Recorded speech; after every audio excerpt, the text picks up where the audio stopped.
जो मार्क्सिस्ट होते हैं वो हम्म। सफरिंग में वर्च्यू दिखाते हैं। वो आपको हमेशा ये बताएंगे। और जब भी in fact in any corporate profession too, जब हम्म। आपका बॉस या किसी का भी बॉस या कहीं पे भी कोई जब ये दिखाता है that you should slog for the weekends Yeah. and then you will be a great they will set the examples, not just because the work needs to be done, but just to Hmm. set an example that if you will slog, you'll become a better person. Then this is exactly what a Marxist idea is. Savarkar was absolutely a secular person, लेकिन अब जब उन्होंने हिंदुत्व की बात कर दी तो क्या इसका मतलब ये था कि मुसलमानों को इंडियन ओशन में डाल दिया जाएगा? नहीं, ऐसा बिल्कुल भी नहीं। इनफैक्ट सावरकर ने बोला कि देश का विभाजन नहीं होगा।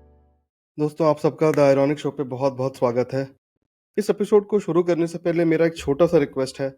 अगर आपको द आयरॉनिक शो के कोई भी एपिसोड पसंद आते हैं तो प्लीज़ उसे अपने तक मत रखिए, अपने दोस्तों, अपने परिवार के साथ, अपने माँ बाप के साथ शेयर कीजिए और प्लीज़ हमारे चैनल को सब्सक्राइब कीजिए। ये हमें हेल्प करता है कि हम आपके लिए ऐसे कंटेंट और लाते रहें। आज इस एपिसोड में हमारे साथ जुड़ चुके हैं बहुत ही नोन ऑथर आभास मालदहियार, जो कि एक नोन हिस्टोरियन, एक ऑथर और अपने कॉलेज के ज़माने में एक मार्क्सिस्ट रहे हैं। एक सर्टेन पॉइंट पे जाके उनकी फिलॉसफी, उनकी आइडियोलॉजी चेंज हुई। क्यों हुई? जानेंगे इस एपिसोड में आभास मालदियार से ही। इस पॉडकास्ट में हमने मार्क्सिज्म क्या है, कम्युनिज्म क्या है, सोशलिज्म क्या है, इन सब आइडियोलॉजीज पे बात की। फिर हमने बात की वीर सावरकर पे और हिंदुत्व पे। ये बहुत ही डिटेल्ड पॉडकास्ट है जिससे आई एम श्योर कि आपको बहुत मजा आने वाला है।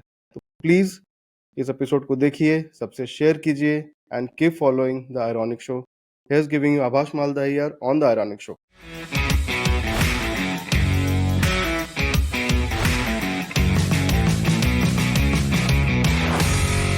आभास, आपसे मेरा एक सवाल है। आपके 3 बुक्स आपने अभी तक लिखे हैं।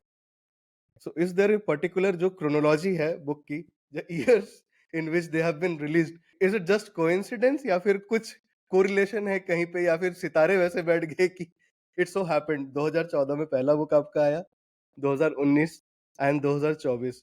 So is it sign of something coming up? Out of this 2019 was deliberate, it was planned, but 2014 बिल्कुल भी प्लान नहीं था। 2013-14 की जो बुक है, 18-19 वाली प्लान थी और 24 वाली ये थी कि मतलब ये तो ऑलमोस्ट 19 में वो बुक खत्म हुई और ये मेरा नया प्रोजेक्ट शुरू हुआ था। एंड जब लोग ये किताब पढ़ेंगे भी तो they can feel with the Absolutely. Amount of the input and the information which has come into, it will tell that it was really a labor of some really 4-5 years. But yeah, it just happened, and I'm so happy that I never thought it that way. And while even we were chatting offline, you were saying that क्या इसमें कोई coincidence है ना, and I'm finding very very exciting. That सच में वो pattern चलता रहा 14, 19 और 24, and it has always been, in my opinion, everyone has a political inclination. In my point of view, it has been like great things which has come through. So yeah. Exactly. So how do we go about it?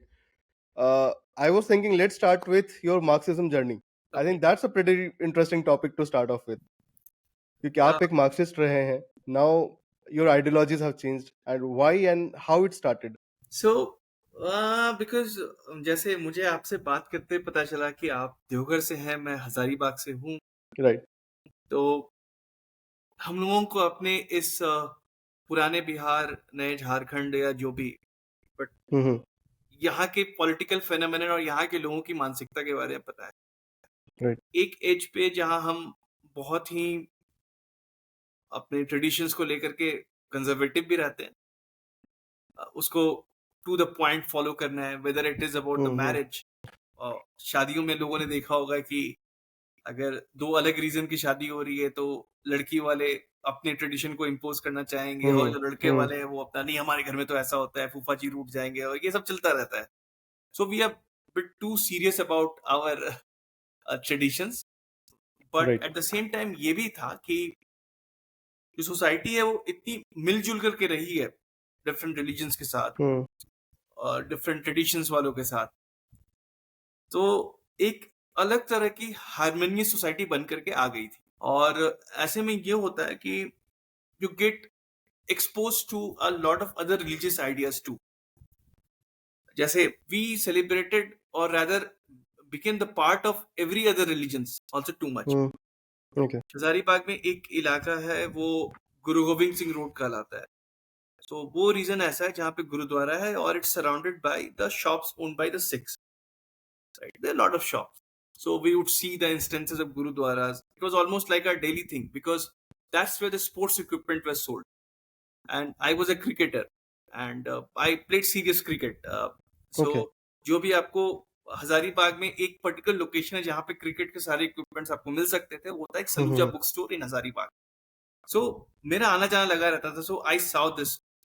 Then there was a part where every Friday, her Friday को मैं अपने पिताजी के साथ वहाँ पे घर के पास में एक दरगाह है, लाखे बोल करके एक जगह है नूतन नगर के पास. नूतन नगर में ओके। मेरा घर है और उससे 1.5 किलोमीटर आगे जाकर के लाखे जगह है जहाँ पे एक दरगाह है, मजार है. और वहाँ पे मैं अपने पिताजी के साथ हर फ्राइडे को जाया करूंगा और चादर चढ़ाने का ट्रेडिशन था. जस्ट मेरे घर के 1.5 किलोमीटर दूर इधर लाखे का ये मजार है और ये वेस्टर्न साइड में है मेरे घर से. और ईस्टर्न साइड में एक चर्च है जो कि ब्रिटिश पीरियड का है और वो church is around 1 kilometre. So eventually मेरे घर के आसपास भी काफी क्रिश्चियन सोसाइटी भी थी, तो कई बार संडे में उनके साथ चला जाना या फिर क्रिसमस के दौरान. So there was always a different kind of festivities.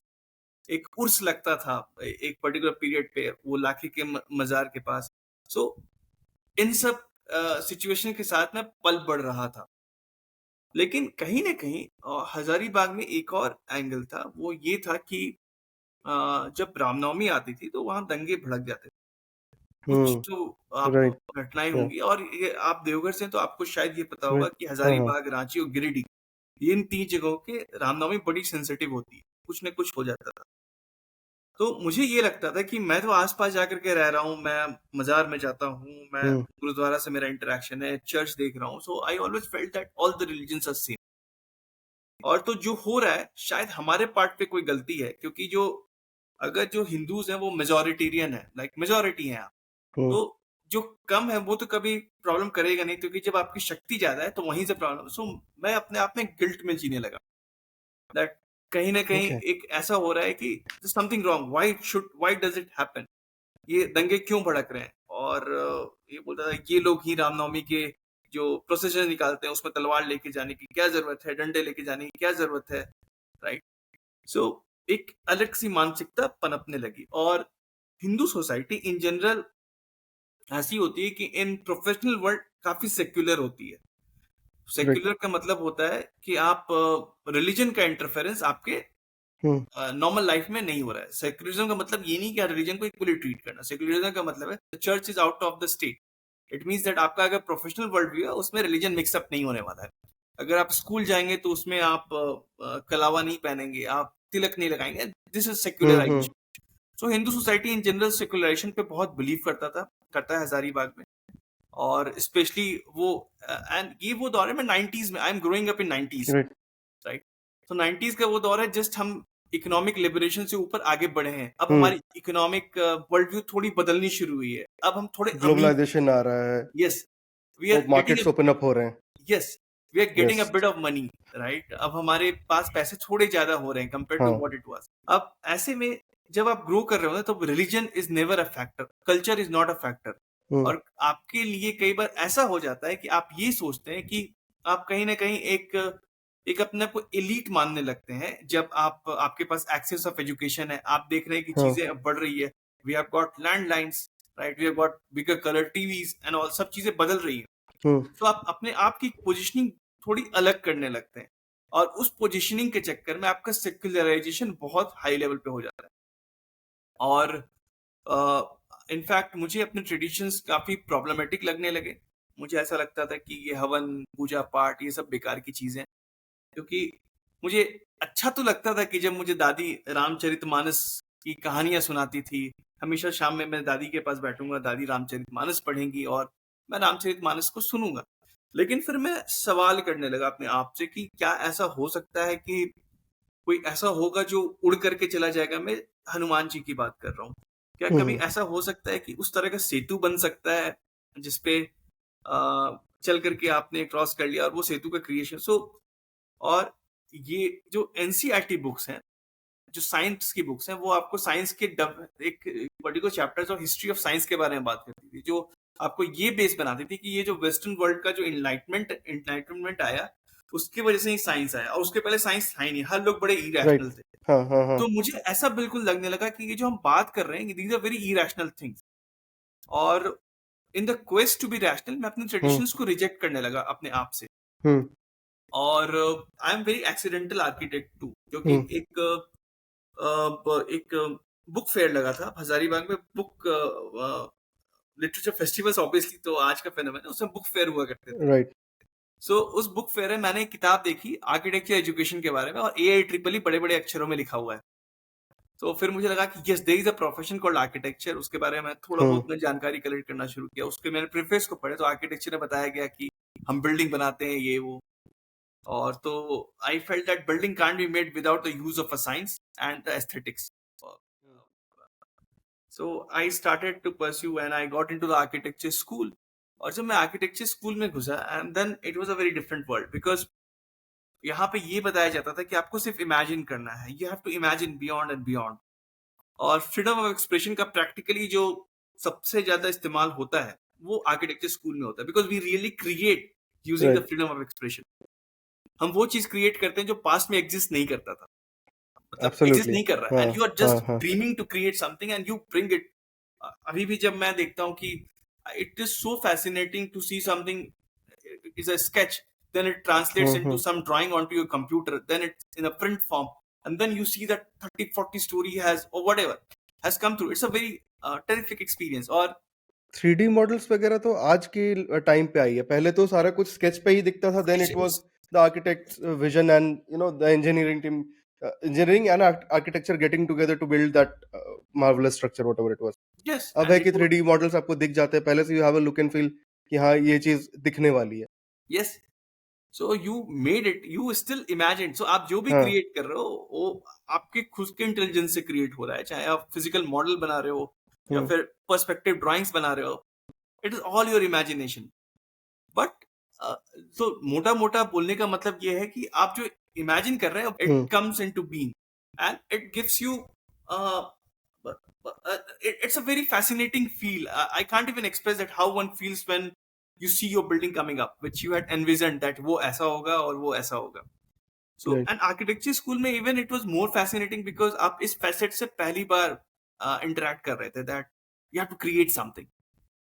और ऐसे में क्या होता है कि जो आर्किटेक्चर स्कूल है, उनकी जो एकेडमिया है, इट्स हाईली वेस्टर्न इन्फ्लुएंस। और जो आर्ट थियरीज पढ़ाए जाते हैं या थियरी ऑफ डिजाइन एक्सेट्रा, वहां पे आप वेस्टर्न थियरीज को पढ़ते हैं, जैसे modernism, postmodernism, art deco movement etcetera etcetera. So सभी आर्ट मूवमेंट्स के बारे में पढ़ते हैं। और कई बार लोगों को लगता होगा जैसे मॉडर्निज्म, पोस्ट मॉडर्निज्म, ये सब पॉलिटिकल मूवमेंट थे, but they hmm. Were initially actually art movement. And art movement way the movements जो समाज को सुधारने के लिए उस तरह की एक्सप्रेशंस लोग लेकर के आते थे। क्यूबिज्म हो गया, anything. So it was just to fix the system of the society. जब ये सब मैं पढ़ना शुरू किया, और बिकॉज मुझे पढ़ने में बहुत ही रुझान था और मैं अपने ट्रेडिशन से दूर हो चुका हूँ already, I have got a believe that मेरे ट्रेडिशन सुपरस्टिशियस है। तो जब मैं मॉडर्निज्म के बारे में पढ़ना शुरू किया, because modernism was a way ahead of enlightenment, मतलब हम्म आपको आगे बढ़ना है and you have to build a new world altogether. That's why it's called modernism too. Modernism का रूट जाता है कम्युनिज्म में, पोस्ट मॉडर्निज्म का रूट भी जाता है कम्युनिज्म में, and everything was about Marxism and communism. So जब मैं इन सबके लिटरेचर को पढ़ रहा था, whether it was the works of Jacques Derrida के काम को मैं पढ़ रहा था, या फिर इन सब को लेकर के मैं रिलेट करना शुरू किया with the cultural Marxism. Gramsci के वर्क्स थे, then I related with Marx work, क्योंकि ग्रामशी से पहले मार्क्स है, राइट। मार्क्स लेनिन वगैरह के literature, and it seems very interesting to me. मुझे ऐसा लगा कि ये तो पूरे विश्व के सारे प्रॉब्लम को सॉल्व कर सकता है। अब जैसे कम्युनिज्म और मार्क्सिज्म में सिर्फ एक ही फर्क होता है, कम्युनिज्म में इट्स अबाउट दैट आपने हम्म कितना प्रोड्यूस किया, आपने कितना कंट्रीब्यूट किया, उस हिसाब से आपको मिलता जाएगा। And the Marxism is holistically about that हर किसी को equally मिलना चाहिए. It's very theoretical framework. Basically if आप जस्ट टू अंडरस्टैंडिंग क्लियरली, जो कार्ल मार्क्स और एंजल्स का जो काम था, जो कम्युनिस्ट मैनिफेस्टो था, so in a very very layman term I am coming for, क्योंकि मुझे ज़्यादा, मैं टेक्निकली अभी जितना आप मैं उस हिसाब से समझा नहीं पाऊंगा. I will then leave it to you. So मैं 100 रुपये अगर टेबल पे रख रहा हूँ, एंड आभास अपनी तरफ से 20 रुपये रख रहे हैं, 30 रुपये रख रहे हैं, which becomes 120 rupees, then it will be divided equally, 60-60 divide हो जाएगा, so that everybody has an equal, सबको इक्वल, जो भी जितना भी प्रोड्यूस हुआ या फिर जितना भी कमाई हुआ, वो इक्वली सब में बढ़ गया. So is that what Marxism is? Yeah, more or less that's how the Marxism works. It's a framework which was about, and it was the theory which Marx and the Engels envisaged. और उनका ये कहना था कि we will create a society where revolution will happen. और वो revolution होने के साथ साथ क्या होगा कि जो workers हैं, जो proletarian people हैं, they will come into the power. It will be the rule of the workers.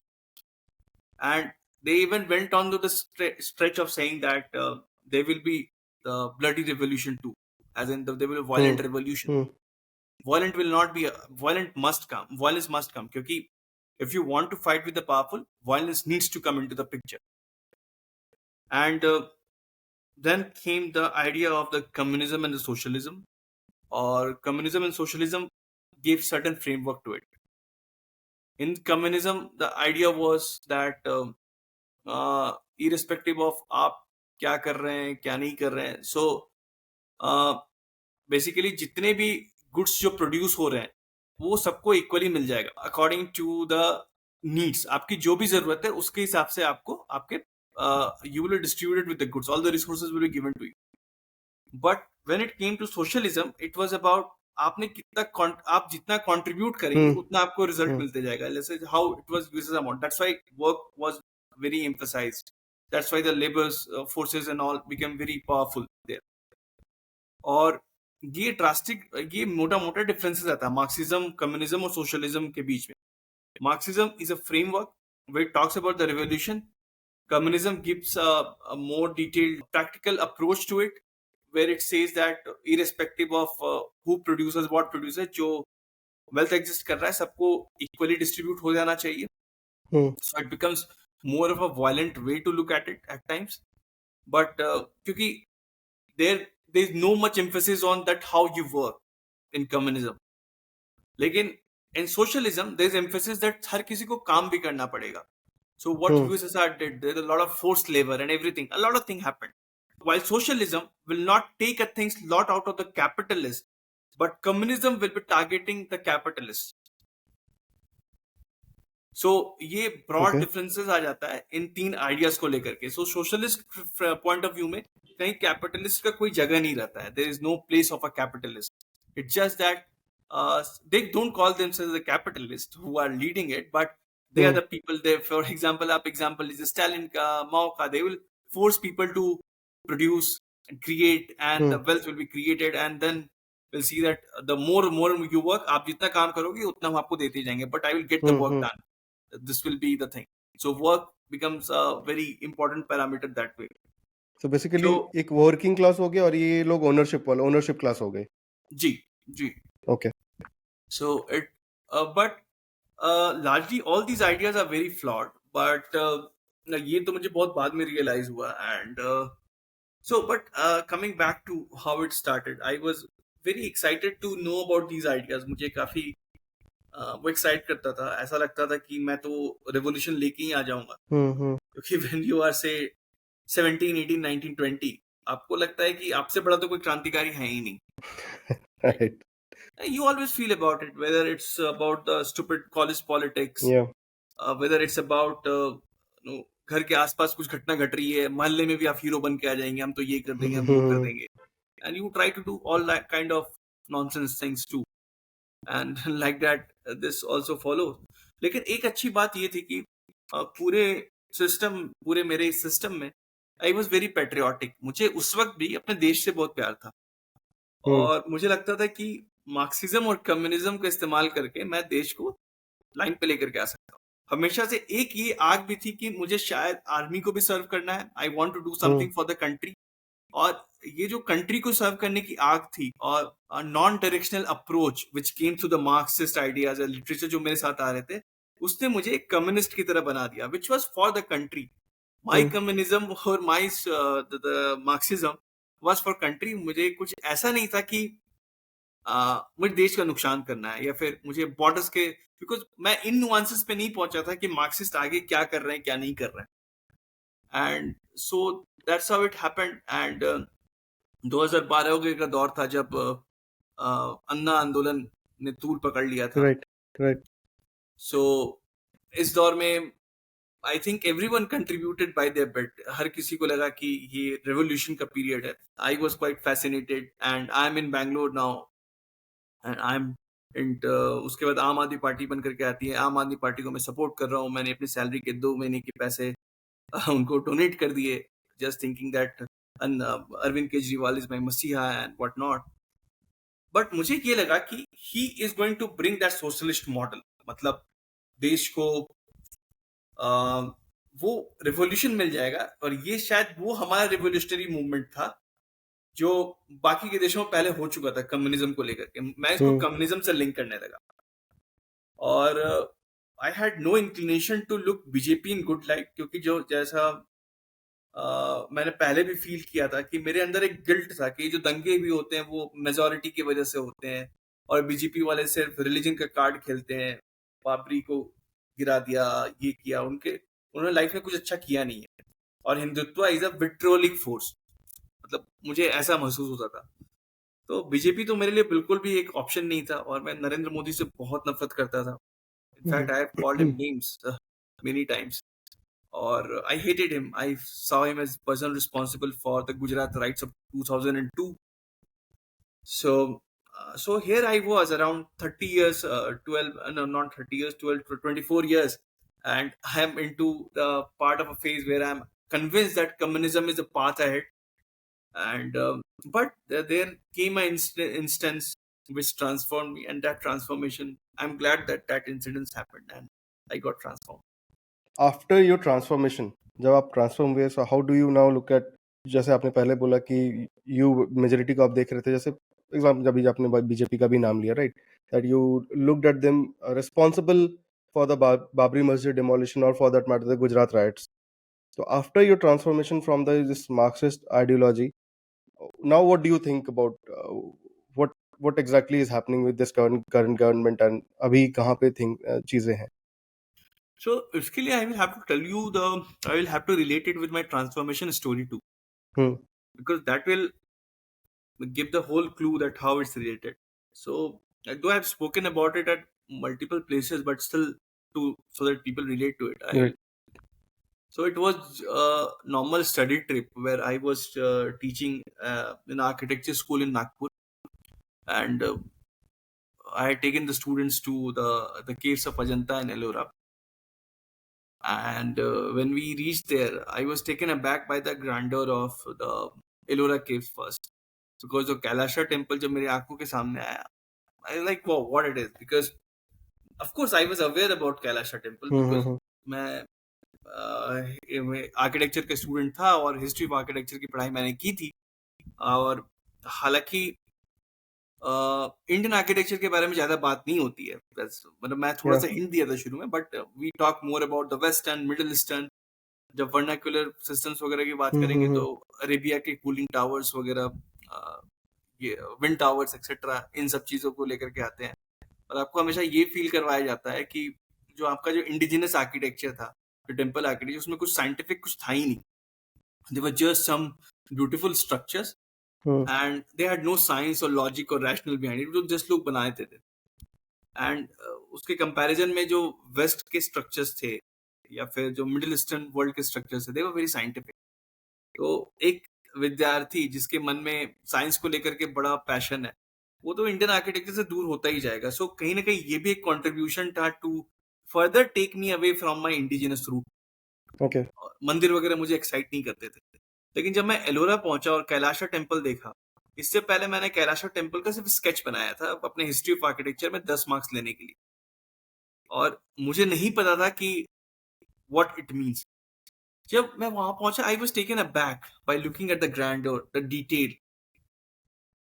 Still it is unanswered that how this structure was created, though there are many theories that ये ऐसे हुआ वैसे हुआ, but there is no concrete formulae to know that how exactly it was created.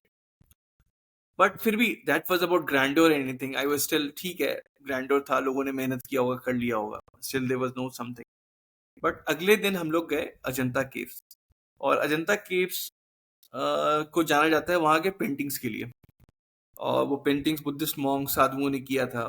और वो paintings का जो माध्यम होता था वो ऑर्गेनिक कलर्स रहता था. और गुफाओं के अंदर में भी वो ऑर्गेनिक पेंटिंग्स एग्जिस्ट कर, कलर से बनाए हुए पेंटिंग एग्जिस्ट करते हैं. राइट. सो अब आप ये इमेजिन कीजिए, आप गुफा के अंदर है, अंधेरा है, how will you make those paintings? आपको लाइट चाहिए, और उस वक्त लाइट का सोर्स तो सिर्फ आग है. और आग आप लेकर के जा नहीं सकते, क्योंकि वो कार्बन जनरेट करेगा, और कार्बन जनरेट करने की वजह से ऑर्गेनिक कलर्स खराब हो जाएंगे, क्योंकि this scientific phenomenon. Any organic okay. Substance reacts with the fire to form carbon. Right, जैसे हम काजल बनाते हैं, काजल इसलिए बनाते हैं क्योंकि वो कार्बन क्रिएट होता राइट. है. राइट. एक्सपेरिमेंट. सो अब वो लाइट लेकर के कहाँ से आते थे? यहाँ पे मैंने एक अनयूजुअल फेनोमेनन देखा. जैसे मैं केव के अंदर घुसा, आप स्टेप डाउन करते, एक बड़ा सा गड्ढा है उसके अंदर. और सो ये भी थोड़ा अनयूजुअल आर्किटेक्चर था, क्योंकि जनरली जो केव आर्किटेक्चर है उसमें जब आप एंटर करेंगे तो आप ऊपर की तरफ बढ़ेंगे, अंदर गड्ढे, मतलब केव के अंदर, क्योंकि जब आप केव बनाते हैं तो आप इतना मेहनत नहीं करते हैं अंदर में फर्दर खुदाई करने के लिए, वो सब के लिए. सो इसका जवाब मुझे गाइड से भी नहीं मिला. गाइड भी क्लूलेस था कि क्या है क्या नहीं. उस शाम में हम लोगों की मुलाकात हुई प्रोफेसर देशपांडे से, जो वहाँ के बड़े जाने माने आर्किटेक्ट हैं, प्रॉपर एकेडमिशियन. वहां पे मुझे उन्होंने एक मॉडल दिखाया अजंता केव्स का. और वो मॉडल लेकर के आए, और उन्होंने पूरे कमरे का लाइट वगैरह बंद कर दिया, पर्दे वगैरह लगा दिए, और एक टॉर्च लेकर के वो आए. और बिकॉज मॉडल बिल्कुल टू सम स्केल था, और वो गड्ढा भी बना हुआ था, वहां पे उन्हें पानी डाला. और वहां से फिर टॉर्च को इस तरह से इंसिडेंट करवाया, और टॉर्च की लाइट वहां पड़ी, और अंदर में लाइट रिफ्लेक्ट बैक कर गया. और फिर उन्होंने बताया, just look at the Ajanta cave का plan, it is faces south. South में जो मैप, हाँ साउथ की हाँ हाँ. सन होती है ऊपर होती है, तो एक सर्टेन एंगल पे, सर्टेन डायरेक्शन से जब सनरेज वहां पे गिरते हैं तो they can reflect light inside. तो द सो कॉल्ड साधु, जिनको मैं सुपरस्टिशियस समझता था, साधु मॉन्क्स, वो आज से 1500-1600 साल पहले so called Snell's law of reflection का इस्तेमाल करके लाइट जनरेट कर रहे थे और राइट. पेंटिंग्स बना रहे थे. And I was taken aback. मतलब हम इतने एडवांस थे 1500 साल पहले, 1600 साल पहले. हमको तो हमारे एनसीईआरटी बुक ने हिस्ट्री ऑफ साइंस में यही बताया कि इनलाइटमेंट आया, and then that's how the science began to grow. उससे पहले तो कुछ था ही नहीं. जो हमने बुक्स में पढ़ा है, मतलब I think it's very colonised, क्योंकि वो जो ब्रिटिश रूल ने हमारा पूरा एजुकेशन सिस्टम को ही बिगाड़ दिया. राइट.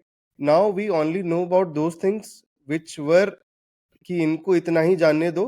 एंड व्हाट इनके जो अचीवमेंट्स थे, लेट्स नॉट शो देम कि हाँ, when the generation, next generation जब आएगी, दे वुड नॉट नो कि ये इंडिया में पहले से हो रहा था. It's not that something was normal. Narrative पहले क्या था कि, I mean just after independence और अराउंड दैट, कि और and even even before independence, we are, जो कहता ना एकदम देसी लैंग्वेज में, ये गंवार लोग हैं. Right. And they need to be, they need to be colonised, और they need to be brought into a structure, ताकि इनको समझ में आए. And I think this was used by British across the globe, not only India. कई और जगह पे भी उन्होंने यही चीज, सेम चीज यूज की है, and completely ruined the education system. धीरे धीरे ये नैरेटिव्स चेंज हो रही हैं. अब लोग सही चीजें, जैसे आप लोग जैसे जो लोग हिस्ट्री पे रिसर्च कर रहे हैं, and there are so many others वो ट्राइंग टू ब्रिंग फॉरवर्ड की एक्चुअल चीजें क्या थी इंडिया में. इंडिया कहाँ पे था? सोने की चिड़िया ऐसे तो नहीं कहा जाता था. There were so many, we were advanced in terms of technology as well. Yes, please go ahead. So that's what you're saying is so true, Ronik ji, because ये पैटर्न ब्रिटिशर्स ने हर जगह अप्लाई किया. और या in fact उन्होंने पूरे, like, in fact I wrote a column some day on last year's environment day that when the west slept, Bharat was working on making environment safe and a great place to live in. They, because they worship the environment. And what these colonizers did, that they deprived the indigenous people to get into the forest, bringing their forest laws, etc., just so that they could use the wood of it, and it was Hmm. prohibited for Hmm. the people of the forest, or the people who lived near the forest and worshipped the forest devatas and all.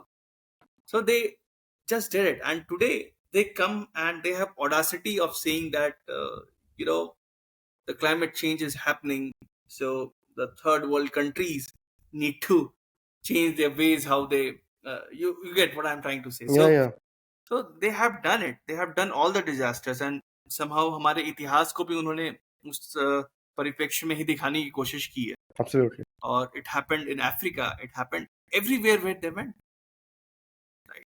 So yeah, coming back to this whole thing, that yes, I was introduced to this idea in the Ajanta caves, और वो मेरे लिए eureka moment था, because I call it eureka moment because I found something which was very precious.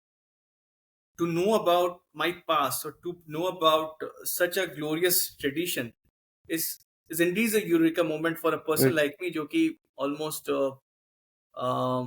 काफी despondent हो चुका था अपने कल्चर ट्रेडिशन को लेकर के. उसके लिए तो एक बहुत बड़ी चीज थी, और वहां से मेरी जर्नी शुरू हुई. And it was more about, I began to read about the religious text, Buddhist text पढ़ना शुरू किया, Hmm. which led me to Upanishad and a bit of exploration into Vedas. And so उसके साथ साथ जब आप रिलीजन को पढ़ना शुरू करते हैं, इतिहास ऑटोमेटिकली उसके साथ आ जाता है. इस वजह से इतिहास मैं पढ़ने लगा, और इंडिक हिस्ट्री मुझे नजर आने लगा काफी Hmm. अच्छे लाइट में.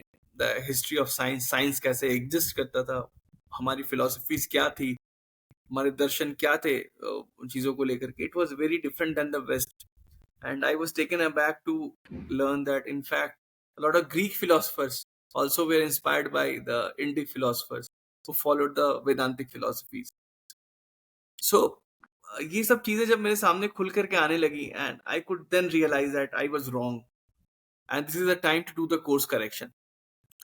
एंड कोर्स करेक्शन में ये था कि मुझे ऐसा लगा कि मुझे अपने पास्ट के बारे में जितना कुछ मैं लिख सकूं, जितना एक्सप्रेस कर सकूं, वो दिखाना चाहिए लोगों के बीच में. और that's the period when while I was fixing everything, तो मुझे लगा कि मुझे अब कम्युनिज्म में कोई चार्म दिख नहीं रहा है. तो मुझे लगा कि अब तो बीजेपी के बारे में भी पढ़ना बहुत जरूरी है, that how their ideas are. और उसको पढ़ने के लिए मुझे वहां से पढ़ना जरूरी था जहां से उनकी राइज हुई. वो था राम जन्मभूमि मूवमेंट. और फिर वहां पे मैंने बाबरी के बारे में पढ़ा, पूरे केस को समझने की कोशिश किया. इलाहाबाद कोर्ट ने जो जजमेंट दिया था, उन्होंने बहुत ही बड़ा रिपोर्ट लिखा था. उस पूरे रिपोर्ट को मैंने पढ़ा और मेरी आंखें खुल गई.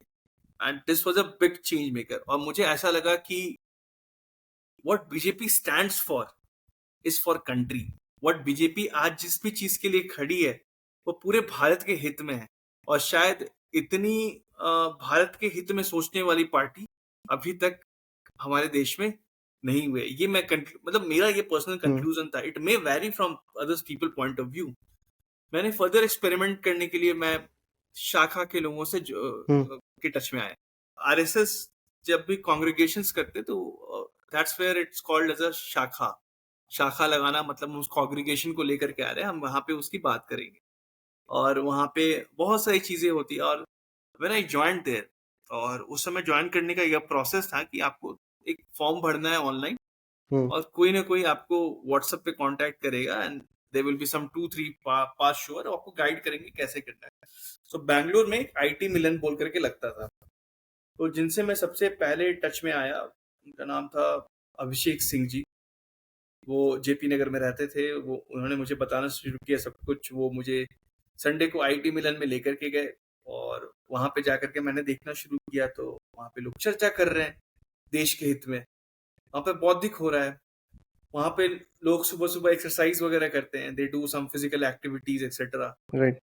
उसके बाद मिलजुल करके सब कुछ हो जाएगा. उसके बाद मिलजुल करके जूस पियेंगे, चाय पियेंगे, खत्म हो गया दिन. ये मेरा शाखा का पहला पर्सपेक्टिव था. And it was all about country, it was all about meeting together.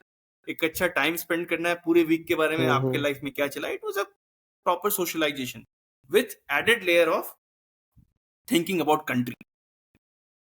जैसे समय बढ़ता गया, आरएसएस को लेकर के और शाखा को लेकर के मेरी विचार बिल्कुल बदलते गए, क्योंकि अब तक शाखा और आरएसएस मतलब मेरे लिए टेररिस्ट ऑर्गेनाइजेशन ही थे। जैसे हम्म। अभी के जो भटके हुए युवा हैं उनके मन में रहता है, मेरे मन में भी बिल्कुल वैसा ही था। और मैं उनको पूरी तरह से रिस्पॉन्सिबल मानता था 2002 के दंगों के लिए, कि उन्होंने ही सब कुछ किया। और उस समय मेरी आंख खोलने के लिए एक जो डिटेल रिपोर्ट आई वो थी मधु किश्वर जी की। उन्होंने बहुत ही अच्छा काम किया था गुजरात दंगों के ऊपर। तो जब मैंने वो डॉक्यूमेंट पढ़ा, सो अगेन मेरी आंखें खुल गई कि एग्जैक्टली वहां पे क्या हुआ था। और जब भी हम गुजरात के दंगों की बात कर रहे थे, हमने कभी क्यों नहीं पूछा कि जब वो जो गोधरा में जब वो ट्रेन को जलाया गया वो कैसे जली, क्यों जली, हम्म। जलनी चाहिए थी, नहीं जलनी चाहिए थी, हम सबको पता है। हम सबको पता है कि जब लिंचिंग होती है, विच इज नॉट राइट, किसी भी तरह की लिंचिंग, कोई भी मतलब कोई भी आप मैं कोई भी कभी वो नहीं बोलेगा जो लिंचिंग हुई है सही हुई है। It should be condemned to the core, चाहे वो किसी भी कारण को लेकर के हो। सिविल सोसाइटी में लिंचिंग के लिए कोई जगह नहीं है। लेकिन जो लिंचिंग का जो पीड़ित होता है उसका नाम हर जगह आपको पता है, मुझे पता है, मेरे मित्र को पता है। उस ट्रेन में जितने लोग जले उनमें से 2 लोगों का नाम नहीं पता होगा लोगों या एब्सोल्युटली। को। And it was a shocker to me, क्योंकि जब कारण मेरे पास दिखने लगे, अब मैं ये नहीं बोलूंगा मेरे अंदर नफरत भरने लगा, बट मेरी आंखें खुलने लगी बहुत सारे पॉइंट ऑफ व्यू को लेकर के। अब जब आप एक विश्व में रहते हैं और अगर आप if you have not woken to the truth which looks around at you all the time, so ये तो आप इग्नोरेंट बन रहे हैं, ये तो आप एक इग्नोरेंट सिनारियो ऐसा क्रिएट कर रहे हैं कि आपकी future generation and the people around you will not live at peace for sure. क्योंकि सब कुछ सही है, मतलब we want roads, we want development, everything is fine, all of us want, we want to live in developed society. लेकिन we should not forget that जब चित्तौड़ में या फिर जहां पे भी जौहर की घटना घटी वहां पे कंगन और तलवार जब एक साथ आए युद्ध के लिए, या कंगन का मैं रेफरेंस दे रहा हूं मतलब जौहर का, और उन्होंने अपने आप को अर्पित कर दिया। They got burn, right, they just jumped into the fire, thousands and thousands of the women, and the next day non-combatant the Rajputs would come and they fight wearing saffron। वो अपना ब्लड इसलिए नहीं गिरा है, वो इसलिए क्या था, they would have surrendered and fine, we will just give it away। Maharana Pratap ने भी जब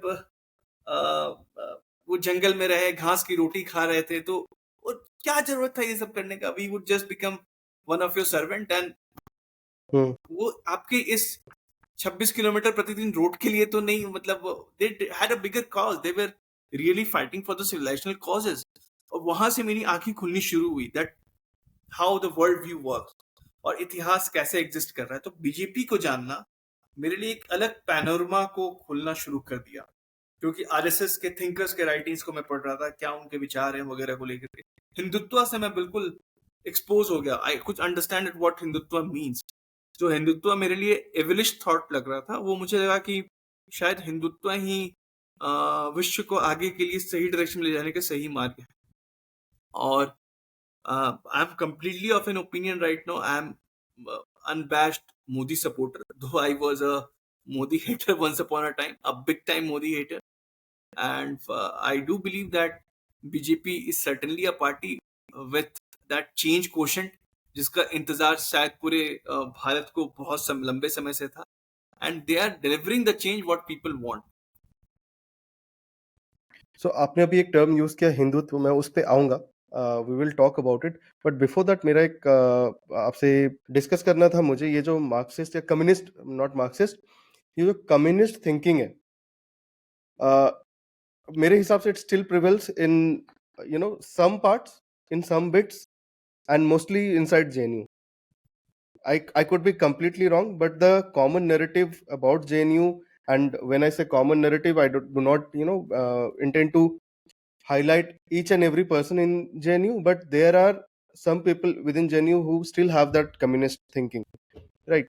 तो ये JNU में वो जो टिपिकली आप देखोगे JNU में जो लोग होते हैं कुर्ता पहन के साइड में झोला लेके, राइट? एंड क्या आपका भी वो फंस गया कुर्ता एंड झोला वाला?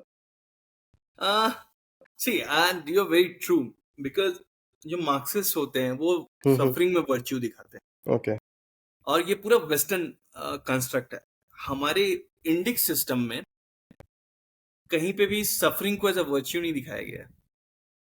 आपको पैसे कमाने हैं, अर्थ चाहिए, हम्म। you live your life to the fullest in all the form through the calm and different kind of recreation or whatever, right? अर्थ काम धर्म मोक्ष, that's the whole path. और यहाँ पे अर्थ को नेगेटिव नहीं माना गया है, न काम को नेगेटिव हम्म। माना गया है. So you are not supposed to suffer. I understand that some prophets or some great people died for someone else's sin. It's not the case for us. For us, when the Krishna comes in its different forms to manifest, not to, you know, he comes there to destroy the problems. He comes there to destroy the adharmic discourses. He doesn't say us that, you know, you have to suffer, because I have also suffered. Even when Sri Ram also was in Vanvas for the 14 years, it was not something which is shown as a virtue that, you know, आपको वनवास करना चाहिए. Ultimately, he was also sure that he has to come back and rule. Hmm. It was nowhere, कभी आपको कोई literature ये आपको virtue की तरह नहीं दिखाएगा कि आपको भी वनवास में रहना चाहिए, ये वैसा. No, it never is like that. You in fact आप ये देखेंगे कि श्री राम के अदर एस्पेक्ट्स को ज्यादा हाईलाइट किया जाता है आपके लिए. कैसे वो हमेशा सत्य के साथ रहे, कैसे उन्होंने हमेशा धर्म का पालन किया, कैसे उन्होंने अपने युद्ध में एक योद्धा का परिचय दिया. जैसे एक योद्धा, अब जैसे ये बोलते हैं कि Shri Ram is all about ahimsa. It is utter rubbish, isn't it? क्योंकि श्री राम ने भी जब वो समुद्र से भी जब विनती कर रहे थे, जब समुद्र ने भी जब रास्ता नहीं दिया, तो उन्होंने बोला अब मैं बाण उठाऊंगा. He showed the threat that I will do this. हिंसा का मार्ग अपनाया. क्योंकि जब आपको अहिंसा भी स्टैब्लिश करना होता है, तो जो हिंसा करने वाले हैं, अगर आप उनको नहीं हटाएंगे तो अहिंसा कैसे होगा? राइट। तो जब आप उसके लिए अहिंसा का मार्ग अपनाते हैं, तो ये भी एक तरह का हिंसा है. अगर आपके ऊपर हिंसा हो रही है और मैं आपको ये बोलूं कि आपको अहिंसक बन के रहना है, तो मैं आपके ऊपर हिंसा कर रहा हूं. फिलोसॉफिकल हिंसा है ये. और जो मार्क्सिज्म है, कहीं ना कहीं इन सारे आइडियाज में वर्च्यू ढूंढने की कोशिश करता है. तो ये जो कुर्ता और झोला वाला फेज जिसकी आप बात कर रहे थे, ये हर मार्क्सिस्ट इससे गुजरता है. उसको लगता है कि कहीं मेरा जींस थोड़ा फटा हुआ है, थोड़ा कुर्ता थोड़ा क्रम्पल्ड है, it gives a intellectual vibe, and somehow वो झोला, they will always carry a certain kind of bag. So मेरे पास भी एक बैग हुआ करता था, not exactly that rugged one, मेरे पास थोड़ा बेटर बैग था. And but it certainly was there. और एक मैं मोनोक्रोम के कुर्ता पहना करता था. Monochrome as in dark shade black, generally black kurta. And so मैं अपने साइकोलॉजी से ये बता रहा हूँ, people try to show off that, you know, I, it's not exactly suffering, but you are trying to find virtue in the suffering, you are trying to find virtue in something which actually is uncool, लेकिन आप उसको cool present करने की कोशिश कर रहे हैं. JNU का ये इंसेक्ट भी किसी ना किसी दिन तो खत्म हो जाएगा, because JNU is certainly moving very fast to a very right direction, with a lot of great people being in JNU, whether it is Professor Hiraman Tiwari or it's Dr. Anand Ranganathan. And there's so many names, right? और अभी अगर हम देखेंगे तो वहाँ के लोगों के भी nationalistic thoughts जाग रहे हैं. And JNU was certainly created as a project so that you can catch them young. That was the whole intention. क्योंकि अगर आप जो स्टोरीज भी मैं सुना हूँ वहाँ के लोगों से, होता है ऐसा है कि आप जब they do a lot of background check of you. जैसे आप बिहार से आ रहे हैं, अगर आप बिहार से आ रहे हैं तो किस तबके से आ रहे हैं, आकर के आपको इन्फ्यूट किया जाएगा कि यू शुड डू दिस. आपको तुरंत का वो सीपीआई का फॉर्म आ जाएगा, सीपीआई स्टूडेंट जो बॉडी है उनकी, आपको पॉलिटिक्स में इंडक्ट कर लिया जाएगा. If you are talented and if you are able to talk about the sufferings, if you are able to talk about the operation etc, then you will make a great leader. That's how the rise of Kanhaiya Kumar happened.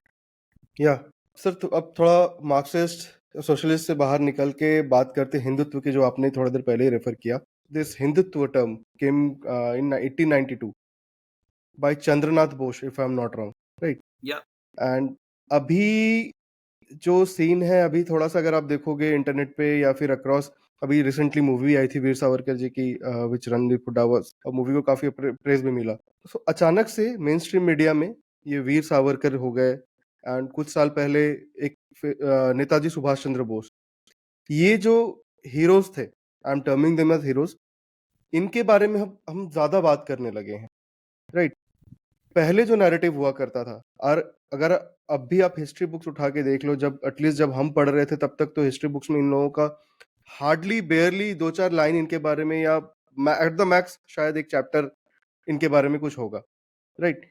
And the entire thing was about कि Nehru and Gandhi ने कैसे ये सारा जो अपना जो political history है basically, pre independence and post independence, how they were the heroes of Indian independence. But now with Savarkar ji story and everything, the narratives of everyone is changing.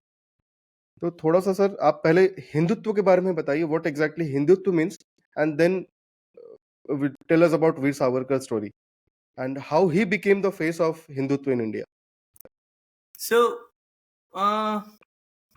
सी हिंदुत्व की जहां तक बात है, वो it's a very misunderstood term. In fact, also by the people who want to propagate it, also by people who hate it. Largely speaking, Hindutva is, अगर आप उसको तोड़ करके देखेंगे, आई अंडरस्टैंड दैट लोगों ने कई बार उसको डिफरेंट जार्गन्स में इस्तेमाल करने की कोशिश किया है from the point of view what they had, लेकिन जो मोटा मोटा क्रक्स है उसका वही रहता है। और ये हिंदुत्व का अर्थ है कि it comes from two words, Hindu and त्व।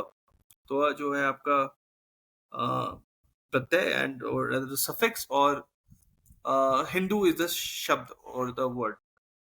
Now to understand Hindutva, we need to understand the two words very clearly.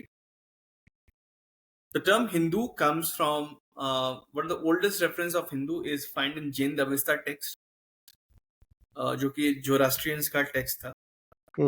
उसके बाद किंग दरायस ने भी, जो कि एक पर्शियन किंग है, उन्होंने भी 6th century BC में इसकी बात की थी। और Hindu was always a term for the people living in a certain geography which is beyond the Indus. Sorry, मैं आपको थोड़ा सा इंटरप्ट कर रहा हूँ। So Hindus as far as know कि क्रिश्चियंस थे, then there were I think Islamic जो बिलीफ फॉलो कर रहे थे, and there was one more community, मुझे इतना याद नहीं रहा, and anyone left was termed as Hindu. Is that the same case? Yeah, it's almost like that. क्योंकि because we never called ourselves as Hindus to that's the truth. Though there are certain claims which come by a certain section of people. They talk about Brihaspati Samhita or something where they वो reference देते हैं कि नहीं हिंदू शब्द का existence है, but लोग words डालते हैं, कोई ये नहीं बता पाता है कि वो टेक्स्ट कहाँ है, वो एक्चुअली उस बुक में दिखा दो वो कहाँ है। There is no such. So because मैं इतिहास में बिलीव करता हूँ और इतिहास के थ्रू मैं अपने बात को रखता हूँ, so I want to be very objective and rational. मैं अपने बिलीफ से इसको कवर्ड अप नहीं होना चाहिए, फेथ सिस्टम से। So with all due respect to the people जो ब्रिंग दिस आइडिया दैट यहाँ पे ये एग्जिस्ट कर रहा है वगैरह वगैरह, right, and including big names at times, even Subramanian Swamy also has used this. So I'm not trying to bring them down or anything, but the truth is that अगर आपके पास भी कोई एविडेंस आप लेकर के आइए, हम उसकी बात करेंगे। अगर आप उसको ऐतिहासिक पर्सपेक्टिव में डाल देना चाहते हैं, अगर आपका बिलीफ सिस्टम का बात है, तो उसके लिए कोई डिबेट ही नहीं है, belief can be anything. So Hindu was always a geographical connotation, ethno geographic, अगर उसको और भी तोड़े तो मतलब सिंधु नदी के इधर जो भी रह रहे हैं वो हिंदू हैं। राइट। अब इसके लिए 2-3 कॉरिलरी आते हैं, क्योंकि सप्त सिंधु की बात करती होती है जैन व्यवस्था में। जो राष्ट्रीय नहीं, या जो पर्शियंस है, वो बता रहे हैं कि हमारा होम है सप्त सिंधु, जो कि कहीं हरियाणा में आता है। और सप्त सिंधु का मतलब ये है कि सिंधु का मतलब होता है बेसिकली नदी। Sindhu also represents water body और the river, it's not just the Sindhu नदी। सो सिंधु से हिंदू बना क्योंकि there is a problem of स और ह का नॉट एग्जैक्टली प्रोनाउंसिएशन। कुछ शब्दों को वो कुछ जगह पे स को ह ही बुलाते थे, ऐसा नहीं है कि उनके पास स नहीं था, स उनके पास था।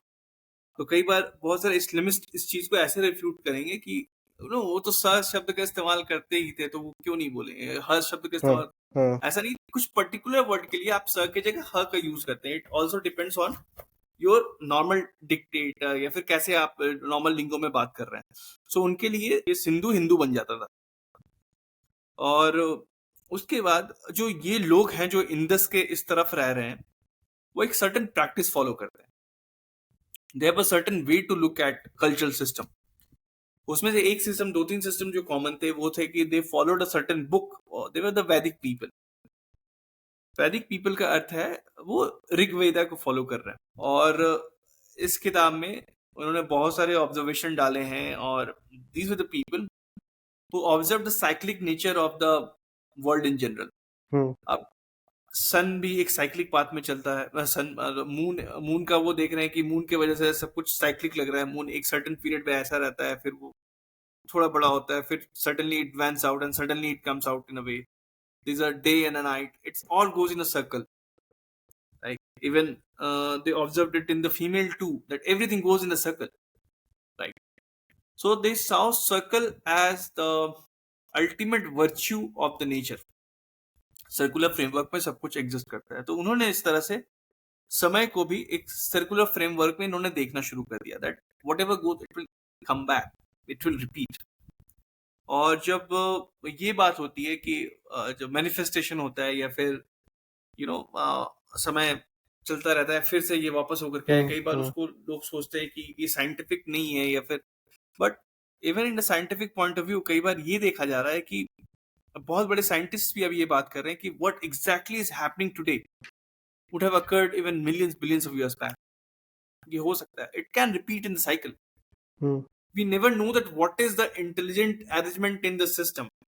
I'm not trying to build a case for God or not, but even if there is no God, say for a time being, there can be a system where things can go in a cycle. वो चल सकता है, वो किस force से चल रहा है वो पता नहीं, वो कॉन्शियसनेस है perhaps। तो इनके एक सर्टेन वे थे चीजों को देखने के लिए जो कि बहुत पिक्यूलियर था compare to other rest of the world. और ये खुद को वैदिकाज या सनातनी बुलाते थे। और धीरे धीरे जो वैदिक आइडिया है पूरे ईस्ट वेस्ट नॉर्थ साउथ हर जगह भारत में प्रोपेगेट कर चुका है। और जो वैदिक सिस्टम था वहां पे जो लास्ट हिम भी है जो ऋग्वेदा का, वहां पे वो क्या बात करते हैं, they talk about the old gods, new gods, everyone will be given place near the yajna vedi. सो हर किसी को वो जगह दे रहे हैं। So every god is accepted here that way. And so the world view जो यहाँ का है वो बहुत ही अलग है compare to the rest of the world. So Hindus वो लोग हैं जो certainly it's a geographical connotation, but they follow a certain practice which is called Sanatan Dharma, right? Which is called Vaidika Dharma, which is not existing anywhere. So it would not be wrong to say that Sanatani equal to Hindu in that period, because Hindu ये वो लोग हैं जो इस tradition को follow कर रहे हैं। So कई बार लोग ये बोलेंगे कि ये तो geographical connotation, it has nothing to do with the religion. लेकिन when you bring this angle that अगर आप इस ऑर्गेनाइज सिस्टम को रिलीजियस फ्रेमवर्क की तरह बुला रहे हो, तो ये अगर हमारा रिलीजियस फ्रेमवर्क है और अगर हम हिंदू हैं एज अ इथनो ज्योग्राफिसिटी, तो हम जो ये ट्रेडिशन फॉलो कर रहे हैं, तो हिंदुइज्म और Hindu idea can certainly be equal to the Vedic dharma. अब चीजें ऐसे आगे बढ़ती हैं कि but we are not bothered कि हमको हिंदू बुलाया जा रहा है कि क्या बुलाया जा रहा है, but there comes a period when a term gets coined, Hinduism, 1830s में हुआ। इज्म जो टर्म था वो काफी प्रॉब्लमेटिक है, क्योंकि ism is always used for certain movement जिसको वेस्ट काफी डेरोगेटरी फॉर्म में देखता था, जैसे फेमिनिज्म, जैसे डीकॉन्स्ट्रक्टिविज्म, मतलब एनी मोमेंटरी आइडियाज जो एक्सप्लोर होते हैं, जो कि फ्रिंज हैं या फिर they are not very mainstream और they are momentary, they don't see them as a powerful ideas. इसलिए आप क्रिश्चियनिज्म कहीं पे भी नहीं सुनोगे।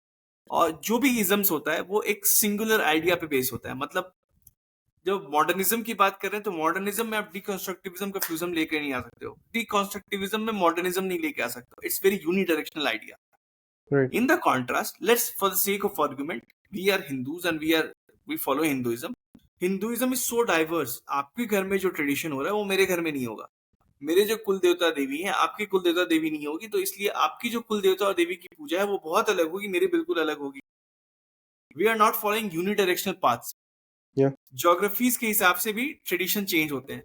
So can it ever be a ism? It can never be the ism. But okay. because it came as a word, we have accepted it. Though Hinduism is the biggest oxymoron. क्योंकि एक side पे आप बोलते हो, Hinduism is so diverse.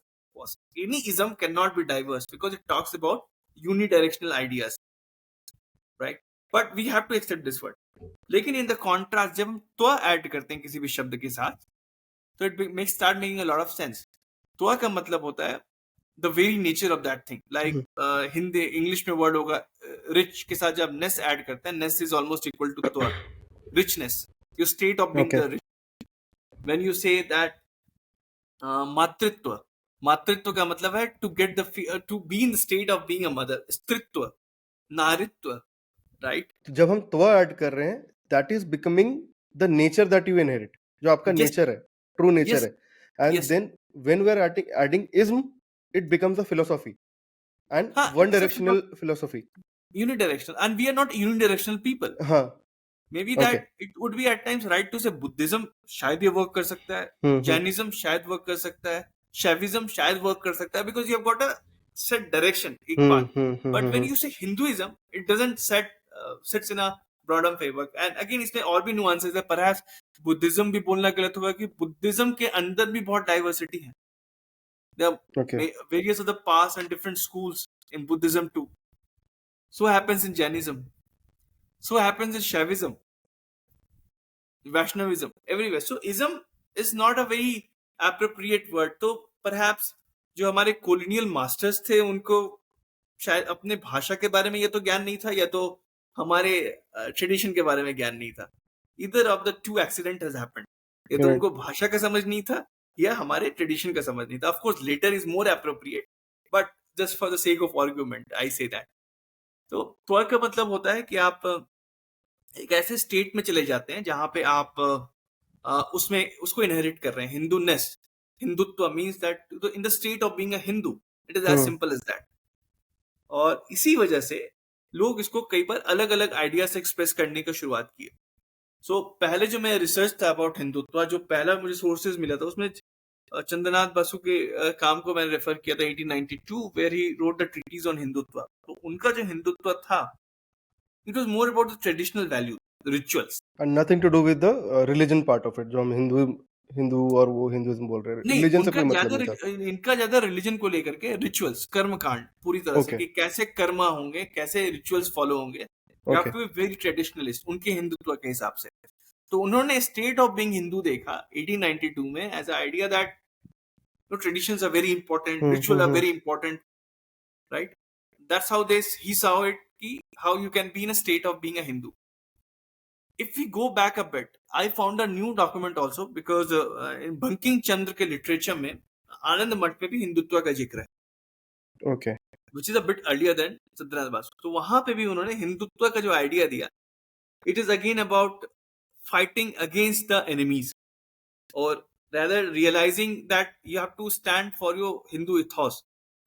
इस तरह से उन्होंने हिंदुत्व को देखना शुरू किया. जब सावरकर ने इसको देखा, it became the most nuanced one. और अगेन इनका भी जो हिंदुत्व था उस समय का रिएक्शन था, बिकॉज उस समय तक पॉलिटिकल इस्लाम काफी पावरफुल हो चुका है और वो भारत में काफी उपद्रव मचा रहा है. ये वो सावरकर है जिन्होंने अपनी एक पुस्तक 1857 की जो युद्ध के ऊपर जो किताब लिखी थी, first war of independence, Right. वहां पे उन्होंने हिंदू मुस्लिम यूनिटी की बात की है. Yes. Yes. और he is in awe to the Muslims that they fought with us. But आखिर ऐसा क्या हो गया कि वही सावरकर जो हिंदू मुस्लिम यूनिटी की का गुणगान कर रहा है, suddenly by 1920s he's a changed man. He's talking about Hindutva, which is and he's talking about an idea where he's saying that Hindus are different from the Muslims. He's very clear about it. आखिर ऐसा क्या हो गया? तो उस समय तक ऐसे बहुत सारी घटनाएं घटी, जैसे खलीफा आंदोलन हुआ जिसको हम खिलाफत आंदोलन के रूप में जानते हैं. Movement, caliphate movement. Yes, caliphate. So उस समय उसके वजह से मोपला नरसंहार हुआ. मोपला नरसंहार. सो खिलाफत कैलिफेट मूवमेंट ऐसा था कि it was a deal between the Muslims and the Congress. And it was so ironical, जिसके बारे में डॉक्टर अंबेडकर भी बोलते हैं, इट्स सो आयरनिकल दैट अपने देश के लिए लड़ने के लिए भी आपको किसी से डील करना पड़ रहा है। हम्म दिस इज, और डील ये था कांग्रेस का दैट हम आपको आपके खिलाफत को बचाने में आपकी मदद करेंगे, यानी खलीफा को, जो कि टर्की में उसका फॉल हो चुका है because Britishers have won the battle. लेकिन इंटरेस्टिंगली जो मुसलमान टर्की के हैं उनको खलीफा नहीं चाहिए, they want to get rid of caliphate, but one person is sent out down in the south, वो मोबिलाइज करता है इंडियन मुस्लिम्स को to hmm fight for the caliphate. जबकि जो टर्की के मुसलमान हैं उनको नहीं चाहिए वो खलीफा, लेकिन भारत के जो साउथ के मुसलमान हैं उनको मोबिलाइज किया गया है to fight for that caliphate. Isn't it ironical? या अब उसके बाद क्या होता है, गांधी क्रैक्स अ डील, आप हम आपको खलीफा मूवमेंट में आपका सपोर्ट करेंगे या कैलिफेट मूवमेंट में, और आप हमको हमारे देश की आजादी की मदद कीजिए। Again, is this also not ironical that अगर वो देशभक्त हैं तो आपको उनके लिए डील करना पड़ रहा है कि उनके रिलीजियस राइट के लिए, मतलब जो that also what is hmm happening in somewhere else in the world, Bharat से बहुत दूर, उसके लिए आप उनको मोबिलाइज करने वाले हैं, right? So it becomes a problematic case. Savarkar ने ये ऑब्जर्व किया दैट वहां पे ये अफगान्स को इनवाइट कर रहे थे टू इन्वेड इनटू इंडिया, और यहाँ पे इस्लामिक स्टेट स्टैब्लिश करने की बात की जा रही थी। डॉक्टर अंबेडकर ने भी ऑब्जर्व किया दैट या सो ये सब जो घटनाएं थी 1910 1920 वगैरह की, वो ये दिखा रही थी कि जो पॉलिटिकल इस्लाम है वो एक बहुत ही स्ट्रांग होल्ड बनाने वाला है, और ब्रिटिश आर्मी में they are getting recruited, Britishers भी उन पर ट्रस्ट कर रहे हैं because of their hatred against the Hindus. Moplah जनसंहार जो हुआ है वो बहुत ही गंदा हुआ है, वो तो इतना गंदा था जैसे जो रानी नीलम्बूर की है उन्होंने रिपोर्ट दिया था लेडी रीडिंग को, और उन्होंने ये बताया कि हत्याएं इतनी गंदी हो रही हैं कि जो प्रेग्नेंट वुमेन है उनके वूम से बच्चे निकल से गए हैं, एंड दैट्स हाउ, और कुएं भर गए हैं लाशों से। हम्म और मैं कुछ ऐसे लोगों से मिला हूँ जिन्होंने उन परिवार के लोगों से जिनके एंसेस्टर्स ने ये फेस किया।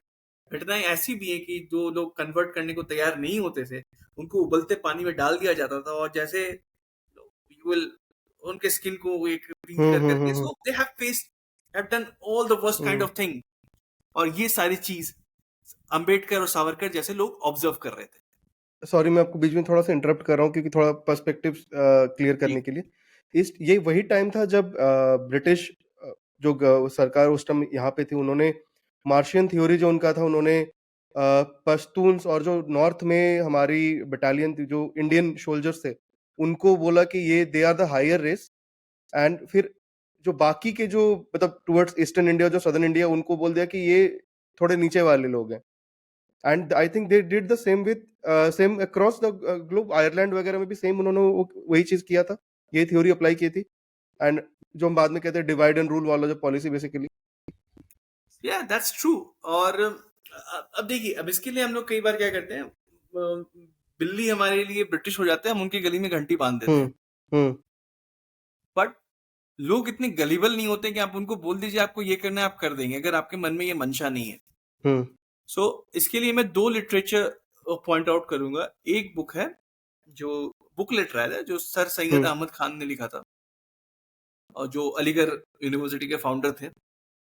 उन्होंने क्रिटिक किया था 1857 के संग्राम का, ओके और वो 50 पेज की बुकलेट है, और I recommend everybody to read it. People will Google sir Syed Ahmad Khan criticism of 1857, तो वहां पे मिल जाएगा। सो वहां पे उन्होंने बोला कि जो सच्चे मुसलमान थे उन्होंने युद्ध में शामिल, हम्म वो युद्ध में शामिल नहीं। और बहादुर शाह जफर के लिए ये बोला गया कि बहादुर शाह जफर तो ऐसे ही हेरेटिक था, ही वाज नॉट अ मुस्लिम। और जो उलेमाओं ने जिन्होंने जिहाद डिक्लेयर किया था हम्म ब्रिटिशर्स के खिलाफ, उसके लिए ये बोलते हैं कि वो तो उलेमा बाद में युद्ध में शामिल ही नहीं हुए। आगे जाकर के भी मुसलमानों को ब्रिटिशर्स का साथ देना चाहिए, क्योंकि हम्म हम रॉयल्स हैं, हमने भारत पे शासन किए इतने साल तक। तो अभी जो नए शासक आए हैं आपको उनके साथ मिल करके रहना है, हम्म और हम लोग पीपल ऑफ बुक हैं, ये सर सैयद ओके अहमद खान बोलते हैं। और सर सैयद अहमद खान को ये, और सर सैयद अहमद खान को हम ये बोलते हैं वो मॉडर्निस्ट मुसलमान थे जो मुसलमान समाज का उत्थान चाहते थे या उनका रिफॉर्म्स चाहते थे। और वो इस तरह का ओपिनियन दे रहे हैं. Aligarh Muslim University in fact was the hub और वो कर्नेल था for the larger creation which should become Pakistan. और लोगों ओके. को बड़ा आश्चर्य हुआ था कि वो वहां पे मोहम्मद अली जिन्ना की पेंटिंग क्यों है. But it goes back to there. वो how do you expect that. मतलब ये तो अगर बीएचयू मदन मोहन मालवीय को याद नहीं करेगा तो it will be a shame, right? Right. So if they will not remember in all the rationality. अगर आप अलीगढ़ मुस्लिम यूनिवर्सिटी को बदल करके नेशनलिस्टिक यूनिवर्सिटी बनाना चाहते हैं, आप जो भी करना चाहते हैं, जो भी गवर्नमेंट करना चाहती है वो करे, लेकिन आप कैसे इस सत्य को झुटलाएंगे that it was the kernel. ये वो बीज था जहां से पाकिस्तान मूवमेंट का शुरुआत हुआ था. और उसका न्यू और ये जो टू नेशन थियरी है ना, उसका जड़ भी सर सैयद अहमद खान ने ही रखा था, which was also based on the doctrine set by other Islamic scholars in the past. So ये उसके बाद जब डॉक्टर अंबेडकर ने भी अपनी किताब में बाद में जब वो आई 1940 के दशक में, उन्होंने ऑब्जर्व किया कि जो आर्मी में मुसलमान ज्यादा शामिल हो रहे हैं, ये प्रॉब्लम है. क्योंकि उन्होंने भी ये खिलाफत मूवमेंट वाली इंसिडेंट्स का जिक्र किया था कि वो तो अफगानियों को इनवाइट कर रहे थे इन्वेट करने के लिए, right? So when you are so open to make Islamic state, आपका एजेंडा 1920, साथ ही साथ सावरकर ने यह ऑब्जर्व किया कि सेल्युलर जेल के अंदर मास कन्वर्शन हो रहा है. तो that's when he thought that अभी ये सब जो आइडियाज है आर्य समाज का शुद्धि आंदोलन, उसको पकड़ा जा सकता है. उसके बाद ही कैन डू शुद्धि घर वापसी, जिसको हम आज बुलाते हैं, वगैरह वगैरह. बिकॉज एक इनफैक्ट स्वामी विवेकानंद ने भी एक बात बोला था कि आप जितने भी कन्वर्ट होते हैं, it means that you create one more enemy. ये स्वामी विवेकानंद की मैं बात कर रहा हूँ, इसको हर कोई बहुत बड़े स्टीम में कंसिडर करता है. So one extra conversion is means that you have created one more enemy for yourself. Yeah. So Savarkar observed it and जो उन्होंने जेल का कंडीशन देखा, and then he said that we will have to give a framework to our ideas where we have to talk about the seven shackles of the society. Like, these people cannot read Vedas, right? These people cannot wear Yagopavit. You can't dine together. You can't intercaste marry and all. So, बोला कि ये इस तरह के 7 shackles थे उनके to cross beyond the sea. if अगर समुद्र बंदी रहता तब तो ये जो रिवोल्यूशनरीज थे वो बाहर जाकर के काम कर ही नहीं सकते. और जो काम या फ्रेमवर्क जो इंडिया हाउस में सेट किया था सावरकर ने और बाकी के लोगों ने, that became like a germination point for the bigger idea later on.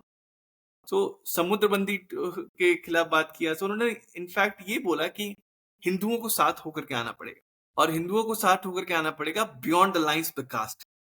तो लोग बोलते हैं कि हिंदुत्व का मतलब कास्टिज्म आ जाएगा, ये आ जाएगा, और सावरकर को भी गाली देते हैं. अरे सावरकर तो सबसे बड़ा एंटी कास्ट था. And he was a person who saw the problems of the caste more than doctor Ambedkar. In fact doctor Ambedkar उन्होंने बोला था कि तुम बात करते हो इक्वालिटी की, एवरीथिंग, तुम अपने जाति वालों को क्यों नहीं बोल रहे हो कि वो तुम्हारे जाति से जो नीचे जाति के कहलाए जाने वाले हैं उनके खिलाफ क्यों ऑपरेशन कर रहे हैं. अंबेडकर ने कभी इसका जवाब नहीं दिया सावरकर को.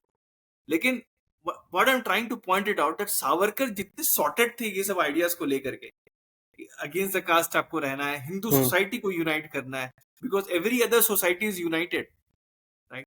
डॉक्टर रविन्द्रनाथ टैगोर ने इसकी बात की थी 1920-1925 के आसपास. उन्होंने इस्लामिस्ट फोर्सेस का काफी क्रिटिसिज्म किया था, right? And so all the leaders of that period were looking at it. And perhaps अगर शायद नेताजी सुभाष चंद्र बोस को हम उनके पब्लिक लाइफ में आगे देख पाते, I am complete subscriber to the idea of Gumnami Baba, which Chandrachud Ghosh and Anuj Dhar push for. I am a complete believer to it, and I believe that he existed, and he was Netaji. So I had Chandrachud Ghosh on the show. So we had a very detailed discussion, and just to let you know, so one of the very close allies of Netaji, who was part of the INA, was my maternal grandfather. Oh, that is so great to know. Yeah. So, so what in fact, I had this discussion offline with Anuj Dhar as well, that, certainly if Netaji would have come in the light how he was as Gumnami Baba. He Yeah. would have been a strong proponent of Hindutva too. Hmm So हम्म ये जो realization था, we all, जैसे मैं अपनी भी example दे रहा था, आप अपने को देखेंगे या आसपास के, we are born with this secular trait of keeping religion away from every other thing what we do.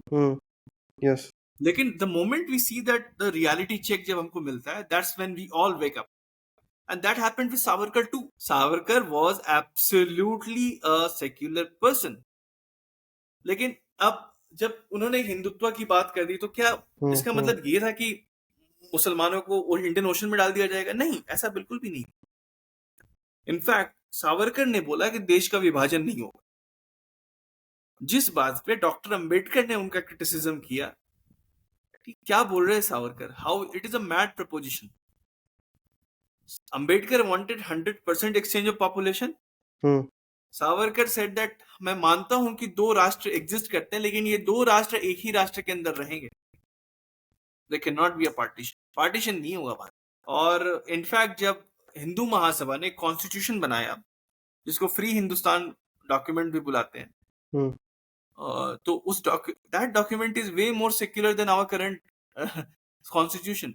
सो उनका एक 100 या 150 पेज का कॉन्स्टिट्यूशन था, which is available online, people can read it. So वहां पे बोला कि रिलीजन का इंटरफेरेंस नहीं होगा किसी भी पॉइंट ऑफ व्यू को लेकर के। उसमें ये पॉइंट क्लियर था दैट न ही मेजोरिटी को कोई प्रिविलेज मिलेगा, न ही माइनॉरिटी को कोई कंसेशन मिलेगा। It's very clear. So you can call names to Savarkar, but जो एक्शंस थे उनके, पहला they were for the protection of the Hindu society. So where are what are the ideas of those secularists when they say that, you know, the Britishers did the divide and rule policy? They actually propagated. But weren't we always a divided society, given that what happened in Mopla? Yeah. We were always, what Britishers just did that they saw the opportunity and they worked on it to their benefits. So it always existed, and Savarkar gave a framework of a united and a great Bharat. And his contribution to the India's freedom movement is unparalleled, because this book, the revolt, the first war of independence of 1857, which became exactly the manual of the pattern at which you are supposed to work and get the independence. All the revolutionary movement was based on that. That someday you have to pick the arms, get into the army, do the rebel, destroy them. Because Savarkar understood this very well, that how can certain thousands of the British, the white men, can rule over lakhs of us? What if we get there? Because, and they are relying on our soldiers, the Indian soldiers. So if they just become against them, no force can stop us from getting independence. It was very clear and it was very well sorted. And that is what exactly happened in INA too. Yes. Yes. For this, Savarkar was sent to Andaman, which is the Kalapani Saja that we call, right? And then later, after Kalapani Saja, which was what, 13 or 16 years? Yeah. The time period tha. And then he was sent, he was house arrested in his home in Ratnagiri. So basically his entire life, his entire, growing years or the youth or the completely finished. Yeah, his entire life was, when I think about it, I feel very disheartened, because he was such a bright man and he was, well, we are too small even to praise him. He was such a bright. I have a lot of respect for Veer Savarkar. I always get, I'm at a loss of words whenever I talk about him, because he's such a bright star. And I just think that had he not been there, or had Aurobindo Ghosh not been there, the things would have been too different. But of course, there's no point doing retrospection. Maybe that if there wouldn't have been Savarkar and Aurobindo, we would have got somebody else, right? But still, when you just take them out of the history, you see that, it is, you see only the problems, because what the Gandhians were doing was never going to take us to the path of the independence. And Netaji was a huge supporter of Savarkar's ideology, and then Bhagat Singh. All these heroes that our Indian texts or our history books have not given place. Right now the narratives are changing. Now हम अब बोलते हैं कि Gandhi was not the reason. जैसे हम very simple example, हम non cooperation movement के बारे में गांधीज नॉन कॉपरेशन मूवमेंट की इंडियन यूज करेंगे, खादी यूज करेंगे, सारा कुछ हम उसके बारे में बहुत डिटेल में we have everything chalked out in our history books, NCERT books, right? Yeah, But what I read, Veer Savarkar ji ने जब ये अभिनव आंदोलन उनका कुछ अभिनव भारत, Vinay Bharat. अभिनव भारत, उसके बाद ये जो सबसे पहला जो नॉन कॉपरेशन मूवमेंट था जहां पे उन्होंने सारे ये बॉन फायर किया था पूरे फॉरेन कमोडिटीज का, ये कहीं भी आपको जी, मेंशन नहीं मिलता है जी. In our history books. So my next He question is was कि the ये क्यों ऐसा क्यों है? he was the first person to do the civil disobedience. Right. Not before Gandhi. या. He was the first person to do something for the untouchables. So the hmm. Parit Pawan Mandir. Before the Gandhi came up with the idea of Harijan and all, he was already doing it, and he was practically hmm. getting it hmm. done. Like his movements were giving results.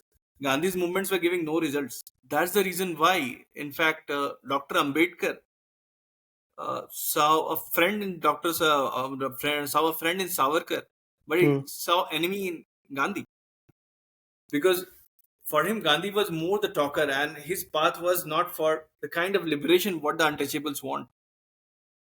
Right. So, and we don't find the mention because uh, our history post independence was largely controlled by the bunch of people who came into the power, and hmm. their whole idea was to flush out the ideas which so that we didn't Which were win the anti independence Gandhi. by we didn't win the independence by charkha and ahimsa. Hmm. We won the independence by gun, right?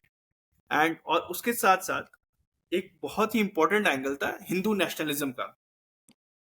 Hindu nationalism played a very important role in our Swarajya right from beginning, and I will hmm. just sum it up that how it happened. जैसे जब Vijayanagar empire की establishment हुई, तो उस empire के establishment के लिए भी Hakka and Bukka, the two brothers, they were taken as slaves. और जब वो वापस भेजा जाता है उनको, यहाँ पे एक रिबेल, उनको एक स्लेव बना के ले जाया गया था हम्म. और उनका कन्वर्शन करवा दिया गया था, and finally they become a very reliable lieutenant of the sultan. तो जब यहाँ पे साउथ में एक बहुत बड़ा रिबेल हो रहा होता है, उसको दबाने के लिए उनको भेजा गया. When they came here, they saw that people are talking about their own culture, tradition. They want to get out of the clutch of the power hmm. and the influence of the, the Muslim supremacists. That's where they went to the mutt of the Shankaracharya, and वहाँ पे उनको inspiration मिलता है और ये बोला जाता है कि you can again convert back to the fold and establish an empire which will be based on the idea of crushing the Islamic supremacism. So Islamic supremacy को दबाने के लिए ही उस एम्पायर का एस्टेब्लिशमेंट हुआ जिसका नाम था विजयनगर. ओके. So ये जो हिंदू नेशनलिज्म का आइडिया है, it is not so recent और so new, it comes from the ages. उसके बाद उसी आइडिया को आगे लेकर के गए छत्रपति शिवाजी महाराज जब उन्होंने स्वराज्य की बात की, and the same idea was further percolated by the people, से जितने भी हमारे रेवोल्यूशनरीज आए आगे जाकर के, और वहां पे हिंदू नेशनलिज्म बहुत इंपॉर्टेंट रोल प्ले करता है. क्योंकि जैसे मैंने आपको एग्जांपल दिया 1857 के क्रिटिसिज्म का सर सैयद अहमद खान का. So this is true that for very long period the Hindus saw it as a moral responsibility to fight for the nation.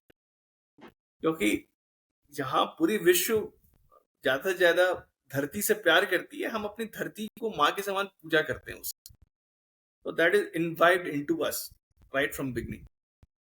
सो इसको समझने के लिए अगर हम आनंद मठ पढ़ेंगे बंकिम चंद्र की, तो हमको समझ में आया कि what exactly it means to be a Hindu nationalist, और ये विदेशी आक्रांताओं से आजादी पाना का मतलब क्या था. जो अनुशीलन समिति थी, वहां पे भी जब लोग रिक्रूट होते थे तो वहां पे it was more of a सख्त ट्रेडिशन. देवी माँ रहती थी का प्रतिमा, और देवी माँ के प्रतिमा के सामने एक हाथ में गीता रहता था और एक हाथ में बंदूक. ऐसे लोग प्रतिज्ञा लेते थे कि हम अनुशीलन समिति में रहेंगे, हम आजादी के लिए लड़ेंगे। और ये सख्त ट्रेडिशन और nationalism, Hindu nationalism carried forward through out. In fact जब नेताजी की भी हम बात करें, हालांकि उनका एक बहुत समय बहुत सेक्युलर पॉइंट ऑफ व्यू से बताया गया, he draw his inspirations from Swami Vivekananda, right? He was the biggest inspiration. Or Swami Vivekananda was a big force of Hindutva. He was. और उन्होंने हिंदू आइडिया को ज्यादा से ज्यादा प्रोपेगेट करने की कोशिश की। Netaji was so much into the idea of Hindu nationalism in a way, because उन्होंने इनफैक्ट ये बोला था कि अगर पूरे वर्ल्ड को मुझे अगर सही लाइन पे लेकर के आना है, so Hinduism should be spread everywhere. In fact, he was asking for Hinduism to be spread everywhere. He wanted it in each and every corner of the world. So, almost all the leaders drew the inspiration from the Hindu ideas. आपको कहीं पे भी कोई ऐसा leader नहीं दिखेगा जो non Hindu idea से इंस्पिरेशन लेकर के आ रहा है। So any nationalistic idea which has a root in some Hindu leader और सम हिंदू सेंट और some Hindu gods and goddesses, आप कैसे बोल सकते हैं कि वो हिंदू नेशनलिज्म नहीं है? It Indeed is Hindu nationalism, क्योंकि आपको इंस्पिरेशन के लिए इतने दिन तो इतने सारे लोग रह गए। Why they didn't took inspiration from other Muslim rulers? Never, because they also knew that where the problem was. एक चीज जो आपने पहले भी बोली थी कि बेसिकली गांधी जो करना चाह रहे थे, and Savarkar and Subhash Chandra Bose of the opinion कि वो उस पाथ से हमें कभी आजादी मिलेगी नहीं। तो सावरकर ने बहुत क्लियरली चॉकआउट किया था कि हमारे सबको मतलब मिलिट्री ट्रेनिंग देनी चाहिए। Yes, right. And Chandrachud Ghosh से जब मेरी बात हो रही थी, आई think Anuj Dhar also has raised this point in multiple other interviews कि इनके पास कुछ गवर्नमेंट के just after independence I believe government के कुछ डॉक्यूमेंट्स हाथ लगे थे जहां पे गवर्नमेंट ने साफ साफ, आई थिंक नेहरू ने साफ साफ बोला था कि we don't need a military in India क्योंकि we are a peace loving nation. इतना बड़ा आइडियोलॉजिकल डिफरेंस कैसे हो सकता है? एक तरफ एक पार्ट बोल रहा है कि हमें मिलिट्री चाहिए ही नहीं, एंड द अदर पार्ट से इसके बिना मिलिट्री के हम तब कैसे रहेंगे आगे। चलो ये तो खैर मिलिट्री, नेहरू वाला जो पार्ट था डॉक्यूमेंट वो इंडिपेंडेंस के बाद था, बट पहले भी उनका मतलब थिंकिंग तो वही था ना, फिलोसॉफी तो वही थी। या because most of the part ये था कि ये Nehru was not a very bad guy initially. अगर आप इनिशियल फेज ऑफ नेहरू देखेंगे, he is all in for Purna Swaraj. He's opposing Gandhi. He's good friend of the Subhash Chandra Bose. Netaji के बहुत ही अच्छे फ्रेंड हैं। लेकिन with the time what we see that जितने भी आइडियाज परकुलेट हो रहे थे पॉलिटी में, they were more about getting rid of their opponents. Like Savarkar was very influential man. So were any other revolutionary. जो revolutionaries के लिए लोगों का डेडिकेशन था वो इन लोगों से काफी ज्यादा था। तो इन लोगों ने हर उस तरह के मार्ग अपनाए जहां से इनके आइडियाज को पूरी तरह से एनिहिलेट कर दिया जाए। सो इनफैक्ट जब डीमिलिटराइजेशन की भी हम बात कर रहे हैं, तो डीमिलिटराइजेशन या फिर we are not going to have any optimum amount of force, just थोड़ा सा रहेगा, just for the sake that you need it at times, but not a very large force, etc. Likewise, even ignoring the idea of the nuke, Nehru was not very fierce supporter of making country nuke power, etc. So ये कहीं ना कहीं बहुत सारे delusion से भी drive होकर के आ सकता है। हालांकि हम नेहरू को we can start calling names to Nehru and we can never end till the cow comes home, because there's such a big list of problems which was created at his end. But it would not, in my opinion, it won't be very wise to really castigate them into this, that they always wanted bad for the country. Maybe that it just happened.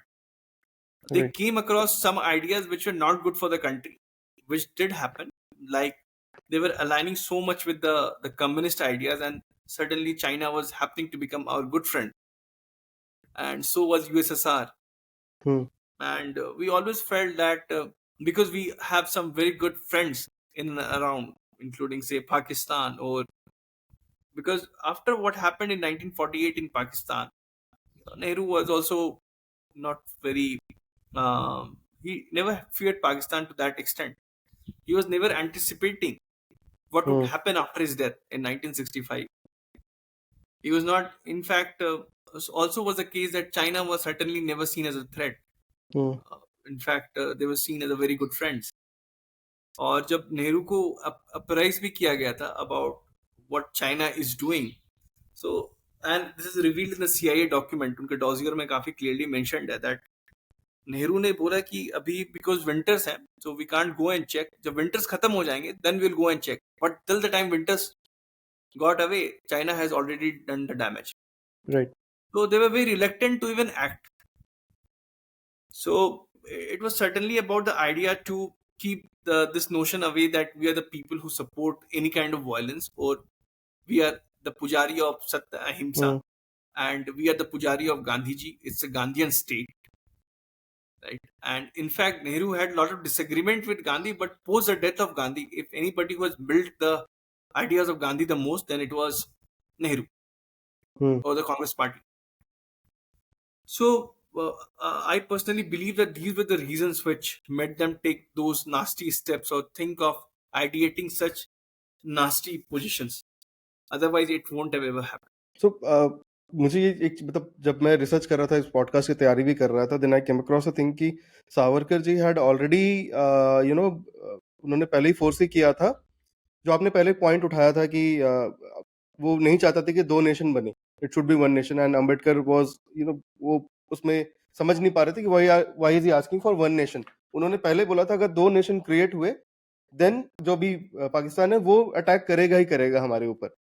And lesser known fact, just after independence, a small group of I think 5,000, 6,000 Pashtun soldiers invaded India. It was in and around with the Kashmir when the Hmm. Battle of 1948 Yeah. happened, जो हमारा पहला war है with Pakistan, जहाँ पे कबीलियों को भेजा गया था and they began to infiltrate Kashmir, and वहाँ पे हमने पीओके, जिसको आज हम पीओजेके के नाम से जानते हैं, वो भी हमने गवा दिया था.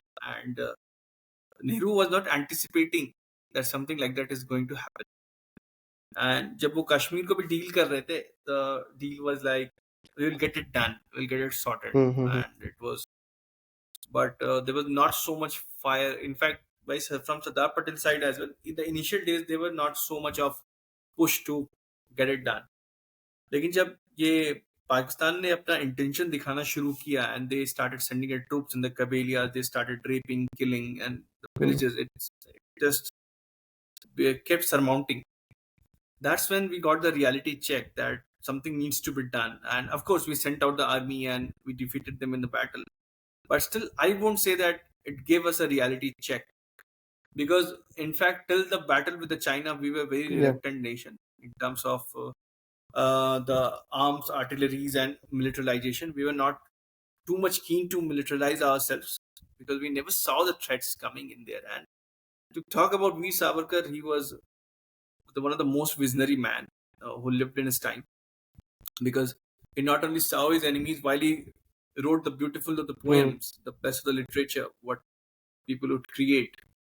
At the same time, he could foresee that what's there in the bay when this thing happens, because he knew that if you create a nation out of somebody like, say, the political Islamists, then you are creating a big nation state by the near to you.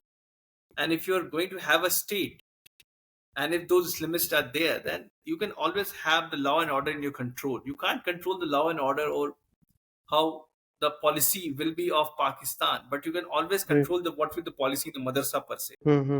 So those are the things which really beckon a difference. They create the difference, and it's shared.